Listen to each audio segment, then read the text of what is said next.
আমার আজকের রেসিপি ঝটপট 10 মিনিটে গুঁড়ো দুধ দিয়ে কালাকাঁদের রেসিপি। বানানো খুব সহজ, 10 মিনিটেই তৈরি হয়ে যায়, খেতেও খুব সুন্দর টেস্ট হয়। চলুন দেরি না করে দেখে নেওয়া যাক আমার আজকের ভিডিওটি।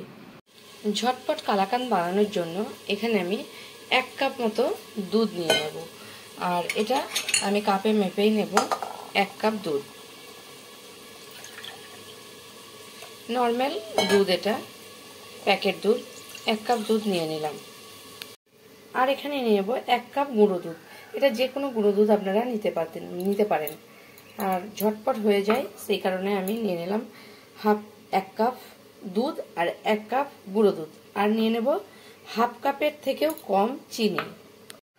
এখানে নিয়ে নিচ্ছি 1/4 কাপ চিনি, কারণ 1/2 কাপ যদি দিয়ে দেবো তাহলে কিন্তু খুব মিষ্টি হয়ে যাবে, কারণ এখানে মিল্ক পাউডারটা মিষ্টি, তাই আমি 1/2 কাপ ব্যবহার করছি না, 1/4 কাপ চিনি। তারপর আমি এর মধ্যে দিয়ে দেব একটুখানি এলাচ গুঁড়োর এসেন্স।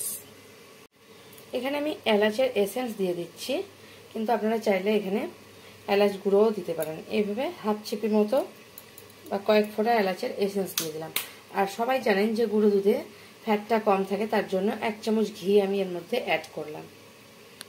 এইভাবে এখন আমি কিন্তু গ্যাসে বসাইনি, সব কিছু ভালোভাবে এইভাবে মিশিয়ে নেব। আর যদি ভালোভাবে নাও মেশে তাতেও কোনো অসুবিধে নেই। এবারে ভালোভাবে মোটামুটি মিশিয়ে নিচ্ছি যতটুকু পেরেছি। এবারে আমি গ্যাসের ফ্লেমটা অন করে গ্যাসে বসাবো। এবারে আমি গ্যাসের ফ্লেমটা অন করে দিয়েছি। এবারে আমি গ্যাসে বসিয়ে দিচ্ছি, মিডিয়াম ফ্লেমে রেখে এটাকে আমি হতে দেব। দেখুন দুধটা এখন আমার কিন্তু ফুটতে শুরু করেছে, মিডিয়াম ফ্লেমে রেখে দিয়েছি আমি দুধটাকে।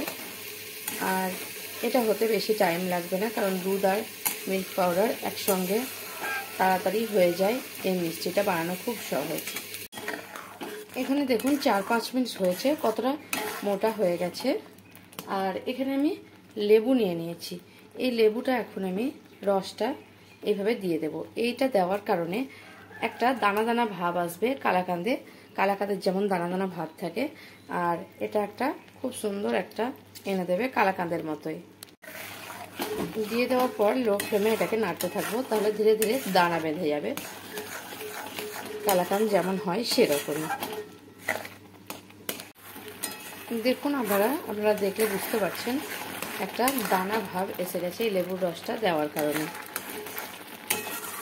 এটা খুব তাড়াতাড়ি হয়ে যায়, 5 মিনিটে এই কালাকাঁদটা তৈরি করা যায়। আপনারা যে কোনো বাড়িতে অতিথি এলে ঝটপট গুঁড়ো দুধ দিয়ে এই কালাকাঁদটা তৈরি করে নিতে পারেন। আমি যে দুধটা ব্যবহার করেছি 1 কাপ লিকুইড দুধ, সেই জায়গায় আপনারা জলও ব্যবহার করতে পারেন, জল দিয়েও এটা করে নিতে পারেন। এখন দেখুন আমার কালাকাঁদের জন্য পারফেক্ট হয়েছে। আর এই টাইমে আমি নামিয়ে নেব, কারণ খুব বেশি যদি আমি শক্ত করে নিই গ্যাসের মধ্যে তাহলে কালাকাঁদটা শক্ত হয়ে যাবে। ঠিক এই টাইমে নামিয়ে আমি সেট হতে দেবো। এবার আমি এখানে স্টিলের একটা প্লেট নিয়ে নিয়েছি, এটা তেল ব্রাশ করে নিয়েছি। এবার এটা প্লেটের মধ্যে ঢেলে দিচ্ছি। এবারে খুন্তির সাহায্যে এটাকে সেট করে নিচ্ছি। এবারে ঠান্ডা করে আমি 1 ঘন্টার জন্য ফ্রিজে রেখে দেবো, তারপর আমি আপনাদের কেটে দেখাবো। এখন 1 ঘন্টা পরে আমি আপনাদের কেটে দেখাচ্ছি কালাকাঁদটা। 1 ঘন্টার মধ্যে আমার সেট হয়ে গেছে। এবারে আমি 4 কোনা করে কেটে নিয়েছি। একটা আপনাদের উঠিয়ে দেখাচ্ছি কালাকাঁদটা কতটা সুন্দর হয়েছে। দেখুন